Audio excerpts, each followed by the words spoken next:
you, then you're in the wrong place. Joining me live now out of Canberra, National Senator M.Canavan, before he heads off to church. It's good to see you this morning, Matt. There's a couple of issues we can talk about, but just want to start off with this letter. The US didn't sign it. Should we have? Look, I am very concerned about the civilian deaths that have been occurring in Gaza. I think everybody would like to see the conflict finish and this loss of life stop. So, look, I haven't seen the letter, so I can't say whether Australia should have signed it or not. I'm not sure what's in it, but yes, definitely the civilian life we've seen lost in Gaza is shocking and horrific. And obviously we had the bombing of the Catholic Church in the last week.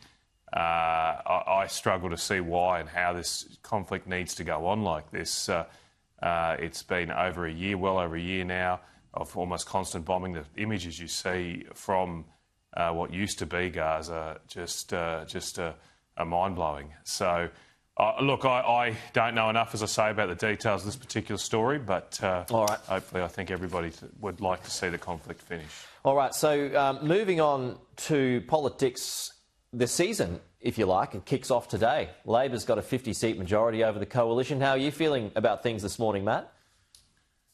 Well, look, I'm up for the fight, Peter. I'm always out there fighting for the people I represent right now. There are over 6,000 jobs at risk in Australian metals manufacturing businesses, thanks to the very high energy prices we've seen this government preside over. So while the Labor Party are giving themselves a pat on the back, doing a lap of honour down here in Canberra, I just don't think enough is being done and thought about those Australians who have their jobs at risk. Last week I was in Townsville at the copper refinery there with local members Andrew Wilcox and Phil Thompson and Susan McDonald, our resources spokesperson, and the future for those workers is very uncertain. Now, we should be very good at this type of manufacturing. We traditionally have been very good at this type of manufacturing, but thanks to the loss of control of our energy system, those jobs are now at risk, and almost all of those businesses have their hand out hoping for assistance from Canberra. Those businesses used to actually provide tax revenues. They provided profits and wealth to our country. Now, to keep them alive, it looks like we have to bail them out because this government can't control the energy system. Well, on that, and this story comes out of Queensland, the global mining giant Glencore has been offered some tax breaks by the Crisafulli government, including a deferral of payroll tax for its workforce because it threatened to close its Mount Isa copper smelter.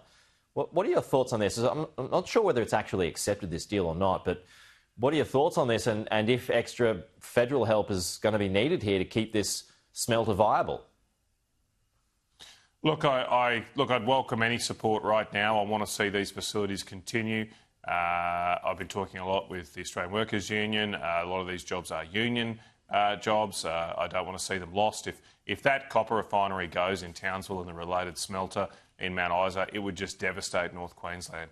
Some predictions show that unemployment in Townsville could spike to 18% if these facilities close. So that's an enormous local impact. There is a national issue here, though, which does, in my view, necessitate the federal government being involved as well. Every Joint Strike Fighter, Peter, has about 517 kilograms of copper in it. This is one of only 2 copper smelters in Australia at Mount Isa, the other being an Olympic Dam. Keeping the sovereign capability of making copper is important to our nation's defence. That's why this week I'll be moving with my colleagues to establish a Senate inquiry into the broader metals manufacturing industry, including those copper jobs in North Queensland.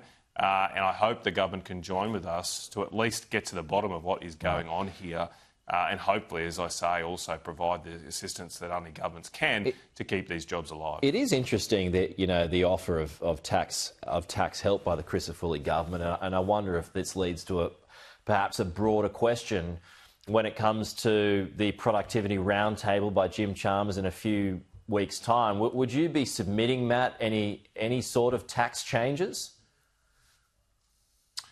Look, I don't have plans to submit directly to the Productivity Roundtable. I haven't been invited. I'd love to come along. I've got plenty of ideas. I've written extensively about productivity. Indeed, you can go back and check, Peter, that when the first Jobs and Skills Summit was formed by Jim Chalmers back in 2022, I wrote a column in the Courier Mail saying, hey, why aren't you inviting the Productivity Commission along? The Productivity Commission did not even get an invite to that Jobs and Skills Summit, and I raised the issue that our productivity had been falling, was stagnating for some time. The government did nothing, and in the last 3 years, productivity has fallen by over 5%. It's the biggest fall on record by far. So this is a belated action from the government. My problem with the Productivity Summit seems to be that it seems to be turning into a tax summit, a higher tax summit, actually. It doesn't seem to be about productivity at all. The only ideas I hear coming out, higher GST, higher taxes on mining companies. There's no way that higher taxes is going to deliver greater productivity. Where is the conversation about red tape? Where is the conversation about how much headaches this place causes for your average business in this country? The government seems to have no agenda to take off the regulatory burden on Australians, and without that, it's got little hope of lifting Australia's productivity. All right. We'll be keeping a close eye on that, as you would expect. Matt, thank you. We'll chat again soon. Well, airstrikes targeting Ukraine have